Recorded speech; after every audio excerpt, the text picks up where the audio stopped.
आइए शुरू करते हैं अपनी series pair of linear equations in two variables and we are working over exercise 3.5. In this video we will discuss over the question number 4 and the part number 3. क्या कर रहे हैं हम क्वेश्चन नंबर 4 में? प्रॉब्लम्स हमें दी गई हैं, उनसे लीनियर इक्वेशंस के एक पेयर को फॉर्म करना है, देन किसी भी अलजेब्रिक मेथड से उसे सोल्व करना है. जो भी हमने अलजेब्रिक मेथड सीखे हैं सॉल्यूशन के, उनमें से किसी को भी हम अप्लाई कर सकते हैं. आइए देखते हैं थर्ड प्रॉब्लम में क्या दिया हुआ है. Yes scored 40 marks in a test getting 3 marks for each right answer and losing 1 marks for each wrong answer. Yes को 40 मार्क्स किसी टेस्ट में मिले और उसमें जो मार्किंग थी वो किस तरह से थी?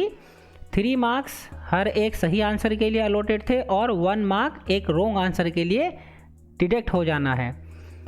दूसरी कंडीशन क्या दी हुई है? Had 4 marks been awarded for each correct answer. यदि करेक्ट आंसर के लिए 4 मार्क्स अवॉर्ड किए जाते and 2 marks been deducted for each incorrect answer, और इनकरेक्ट आंसर के लिए 2 मार्क्स डिडक्ट होते. हर एक इनकरेक्ट आंसर के लिए 2 मार्क्स डिडक्ट होते और 4 करेक्ट पर मिलते, तब उसका जो स्कोर था वो कितना हो जाता? 50 मार्क्स.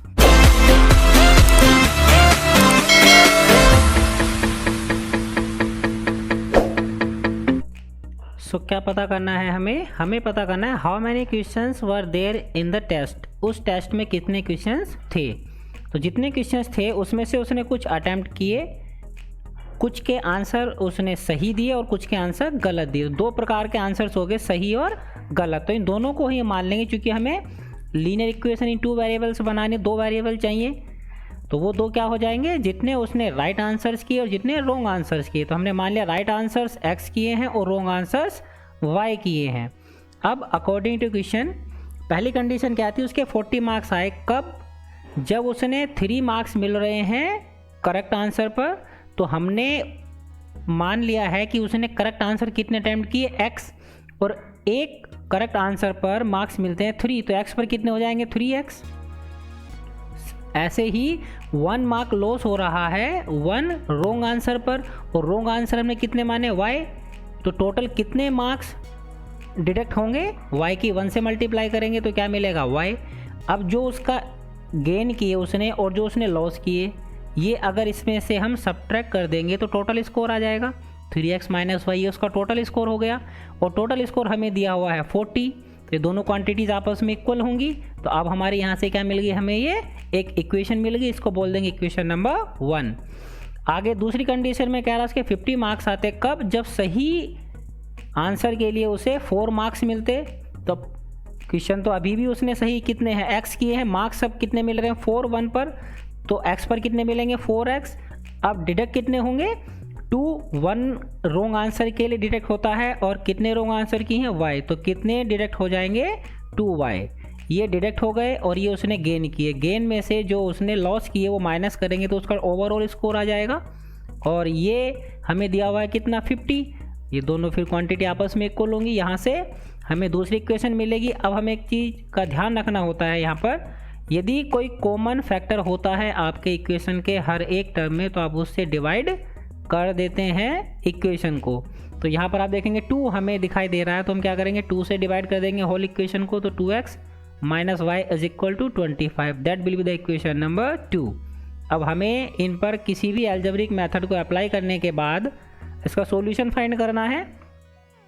तो आप देखेंगे यहाँ पर कोफिशिएंट ऑलरेडी y के सेम हैं, तो elimination will be better. Elimination सही रहेगा यहाँ पर यूज़ करना. और साइन क्या है? सेम है. तो फिर से हमें सब्ट्रैक्ट करना पड़ेगा.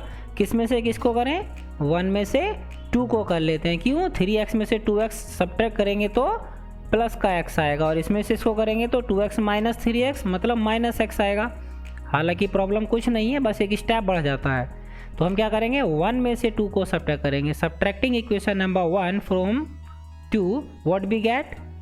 1 में से कर रहे हैं तो 1 को ऊपर लिखेंगे, 2 को नीचे लिखेंगे. अब नीचे जो इक्वेशन है हमारी नंबर 2, इसके सभी टर्म्स के साइन चेंज करने होते हैं, क्योंकि हम सब्ट्रैक्ट कर रहे हैं. ऐड कर रहे होते तो नहीं करने होते.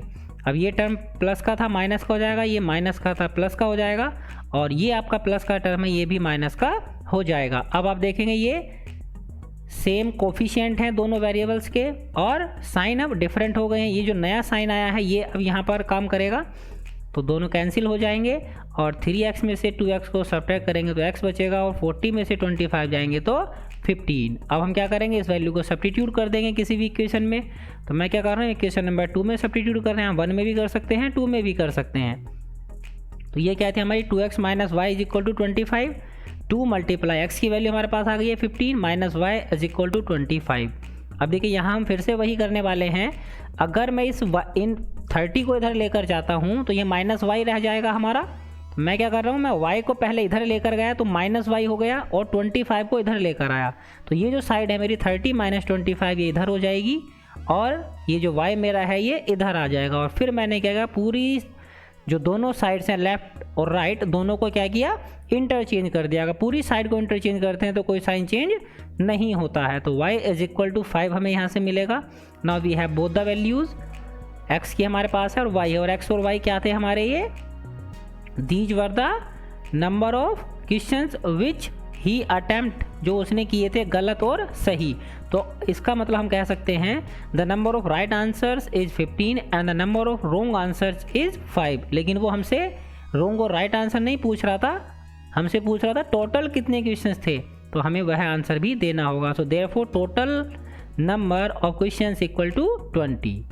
So this way we can form a pair of linear equations and then we can solve it by using any method of solving the pair of linear equations. In the next video we will discuss over the next part